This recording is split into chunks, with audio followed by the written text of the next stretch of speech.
Welcome to the ultimate Samsung battery test of 2022. Here we have all the high-end current Samsung smartphones, the brand new S22 Ultra, S22 Plus and S22, as well as their predecessors, the S21 Ultra, the S21 Plus, the regular S21 and the S21 FE, and as a wildcard, the Galaxy Flip3. So let's kick things off with some YouTube. As always, I've made sure to match the settings on all of them with Wi-Fi, Bluetooth and location enabled. They don't have a SIM card in them, and I matched the brightness on all of them. I've done multiple battery tests on Samsung smartphones in the past, but this one is a very interesting one, especially to see how the new S22 lineup compare amongst each other, but also how they compare to their predecessors.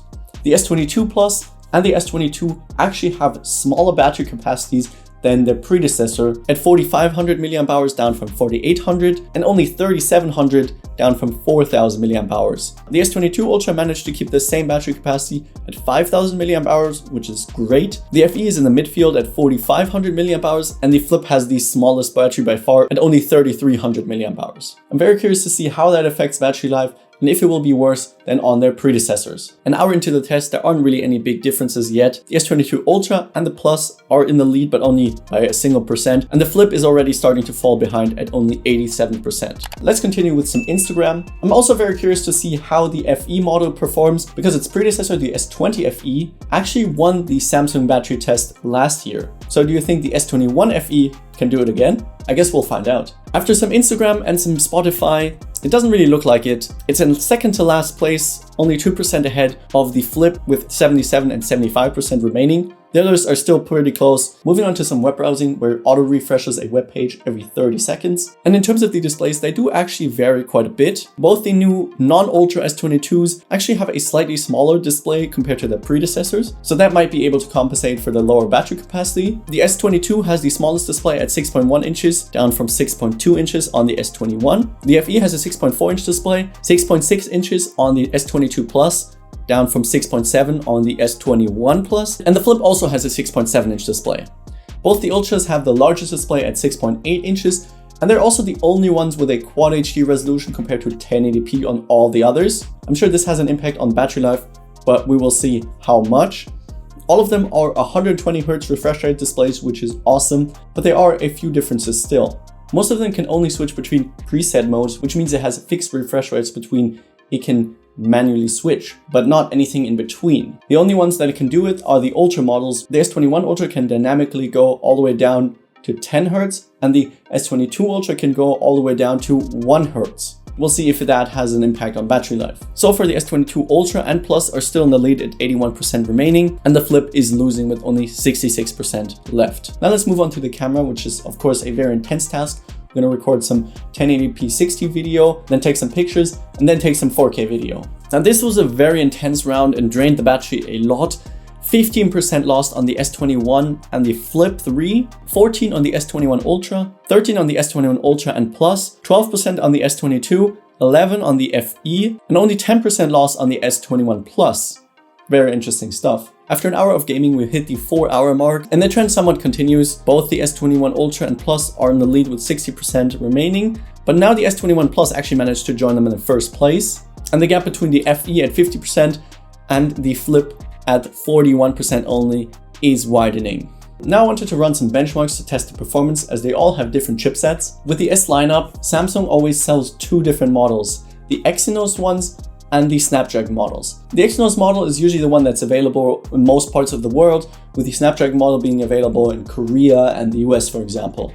Now I happen to live in Germany, which means I get the Exynos models. So the new S22 lineup has the Exynos 2200 chip, and the S21s have the Exynos 2100. But actually the regular S21 I have has a Snapdragon 888. The FE also comes with a Snapdragon 888, and the Flip3 is one where Samsung actually doesn't split it between two chips and only sells the Snapdragon model.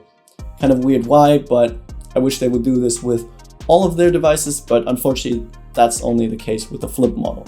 In terms of RAM, most of them also come with 8 gigs. The FE can also come with 6 gigs only, while the S21 Ultra actually starts default at 12 gigs, and you can even go up to a crazy 16 gigabytes. On the S22 Ultra, Samsung unfortunately dropped the RAM down to 8 gigabytes, and you will have to get a storage upgrade and a RAM upgrade together, which costs more money just to get the 12 gigabytes of RAM. I actually only have the 8 gigabyte model, but I'm very sure that it doesn't have any impact on the battery test and shouldn't have a drastic impact on the benchmarks either.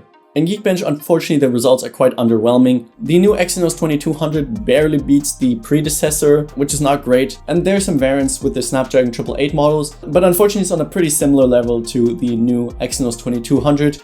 And you have to consider that the Snapdragon 888 is no longer the most modern Snapdragon chip available. The new chip for this year is the Snapdragon 8 Gen 1, which is found, of course, in the Snapdragon models of the S22 lineup. There are some good news though. In the graphics department, there is a significant upgrade over its predecessor and a major upgrade of the Snapdragon 888 chip, which is also once again confirmed in the 3D Mark benchmark. And to test the performance of the device as a whole in a different way than the other two benchmarks did, here you have a pretty decent upgrade over its predecessor, roughly 10%, and also quite a significant upgrade over the Snapdragon 888 models. We've just passed the 4.5 hour mark, and since we don't use our phone non-stop, constantly throughout the day, I thought this was a good time to let the phones rest and leave them on standby for a while. And the results are, as always, very interesting. They were in standby for 9 hours, and the S22 actually did the worst, losing 7%, which is quite a lot. 5% lost on the Flip, which is not great, but not that bad considering that it has the smallest battery by quite a bit. And the others all lost 4%, except for the S21 Ultra and the S21 Plus, which only lost 3%. A very good result for all of them, and definitely good standby time. Now let's continue with a Zoom meeting, and this obviously drains the battery a lot. We're 5 hours in and the Flip3 only has 11% remaining. The S21 Ultra and the S21 Plus are in the lead now, so let's keep going with some TikTok and then some Netflix. And at 5 hours and 34 minutes, the Flip3 died. Not a great result, and flip phones definitely still have a long way to go. There's just not a lot of room for a large battery. I've personally used the device for quite a while in the past, and I must say the battery life isn't very good. You will have to end up charging it at the end of the day, and only if you use it sparingly will it last you through a whole day. 6 hours in, the S22, the S21 and the S21 FE have all received a low battery warning, with the others all still going strong, tied at roughly 29%. And after summer gaming, the S21 FE was the second to go at 6 hours and 46 minutes. Not a bad result, definitely decent battery life, but definitely did expect more because once again, its predecessor, the S20 FE, won the battery test last time. But unfortunately, their successor, the S21 FE, not only failed to repeat this, but it failed so miserably. It didn't even come close. Again, it came in second to last. Moving on to some Twitch streaming. And at 7 hours and 14 minutes, the S21 died. A decent result, but nothing too spectacular. I'm happy to tell you that its successor, the S22, lasted a few minutes later and died at 7 hours and 21 minutes. Both of them have great battery life, but it's good to see that despite the smaller battery capacity, it's still an improvement over its predecessor. The rest all made it to the 8 hour mark, although on single digits only, and they all surprisingly also lasted past the 8.5 hour mark, but just 2 minutes later at 8 hours and 32 minutes, the S21 Ultra died. Definitely very good battery life, especially considering that it has a Quad HD resolution, and if you step it down in the settings, you will of course get better battery life even. 5 minutes later, the S22 Ultra died at 8 hours and 37 minutes. Definitely good to see that it's basically the same battery life as its predecessor. It still has the same 5000 mAh battery capacity, but my guess is that the extra battery drain from the S Pen can be compensated by the newer, more efficient chip, and maybe the display, which can now go down to 1 Hz compared to just 10 Hz. Also very impressive because again, it ran at Quad HD resolution compared to the others which only ran at 1080p, and you can increase the battery life by decreasing the resolution in the settings. 2 minutes later at 8 hours and 39 minutes, the S22 Plus died. A very good result as well, definitely should last you through the whole day, but unfortunately cannot beat its predecessor, which is still going strong. Well, at 2% remaining. Surprisingly though, it made it past the 9 hour mark. It was crazy though, it was at 1% for like 25 minutes. Just past the 9 hour mark at 9 hours and 2 minutes, it finally died, making it the ultimate Samsung battery champion of 2022, which came as a surprise to me, to be honest. Let me know your thoughts down below.